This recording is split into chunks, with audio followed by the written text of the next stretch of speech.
Have you stopped to think about how quickly your money seems to disappear these days? Remember when $20 felt like it could buy you a whole lot of stuff at the store? Now, that same 20 bucks seems to vanish almost instantly, right before your eyes. Well, that frustrating feeling has a name, and that name is inflation. At its core, inflation simply means that the general price level for goods and services is steadily rising over time. This unfortunately translates to your hard-earned cash not stretching as far as it once did in the marketplace. It's the subtle yet powerful phenomenon where your dollar's purchasing power steadily declines. Imagine you go to the grocery store with the exact same amount of cash as last month. You'll likely notice that your shopping cart ends up holding significantly fewer items than it did before. This erosion of value applies everywhere, affecting everything from your weekly gas fill-up to your favorite entertainment. Essentially, you are now trading the same amount of money for a smaller slice of the economic pie. So, what actually kicks off this process of rising prices across the economy? One major driver occurs when central banks decide to inject a very large amount of new money into circulation. Another huge factor happens when consumer demand for products suddenly outstrips the available supply on the shelves. Think about a very popular item that everyone wants,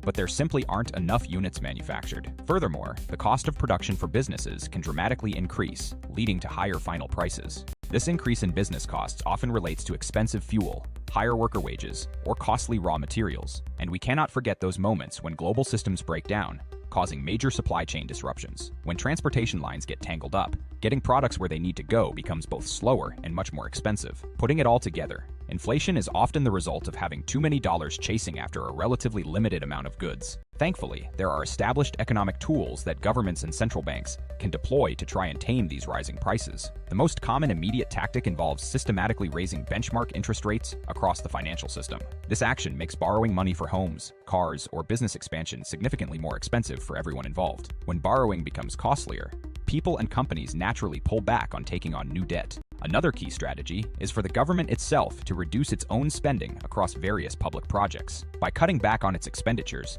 the government decreases the overall flow of money in the economy. Both of these methods are primarily designed to gently cool down that overheated consumer demand. The core principle is that if people slow down their purchasing, sellers will eventually have to stabilize their pricing. Higher interest rates successfully discourage borrowing, which in turn means less overall spending throughout the entire market. The important takeaway here is understanding that inflation is not some kind of mystical financial sorcery at work. It is fundamentally a predictable outcome based on straightforward principles of supply, demand, and monetary policy. If this quick breakdown provided you with a clearer picture of what's happening to your money, please show your support. Go ahead and tap that like button, consider following for more insights, and share this video with a friend who might also be curious.